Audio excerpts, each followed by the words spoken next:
So I remember, Mom, you taught me before I ever went to my first school dance.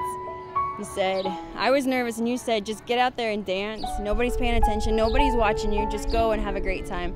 And from the bottom of my heart, I can't thank you enough for teaching me just to be who I am, to love who I am, and thank you for you. I love that you always tell me that if I like something, I just stick with it. Like skateboarding, you always tell me I love it, so I should still do it, even though I break my wrists. When I got sick a few years ago, I would say back in the mid-'80s, I was 5 years old. My mom had to carry me home from school. The school was a couple blocks away. She didn't have a car during the time, so she carried me home. And I said, many mothers don't do that. That's what I call love. When I was little, I had a whole bunch of stuffed animals and Beanie Babies, and I used to want to carry them everywhere I went. And I remember that just for me, you knitted me a sweater with all of my favorite stuffed animals' pictures on it. I love you, Mom, and I'll never forget that. One thing my mom always told me is that no matter what you did in your entire life, I will never stop loving you. And that's unconditional love. And the other thing she told me was, you're never too old to sit on my lap. So Mom, remember all the time that I really hated going to church, and you kind of have to just force me and drag me and take me to all these meetings?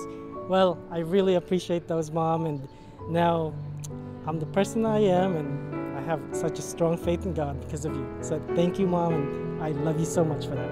I like how my mom leaves me little notes in my lunch every day, so I open them up at school, and it's always a nice little note for me to read to.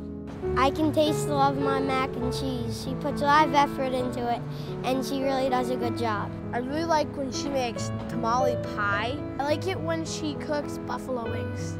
Whenever I'm playing sports, my mom is always on the sideline watching me, and she's always the loudest person in the stands. She's always screaming her face off. Probably be her smell. She always smells good, and I would know her smell anywhere. It wasn't something I realized until she passed away.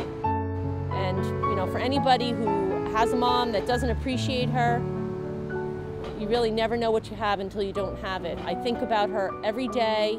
I hope I can be half as good a mom to the boys as you were to us. I love you and I miss you. What do you love about your mommy?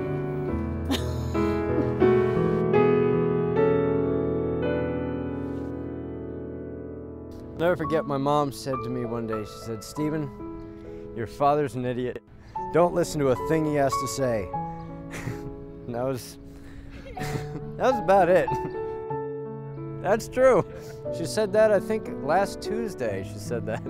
Even though things might get hard and difficulties in life, she always was not one just to pat me on the back, but she always said, you can make it, you can get through it. And she didn't do it only by words, but she did it by example.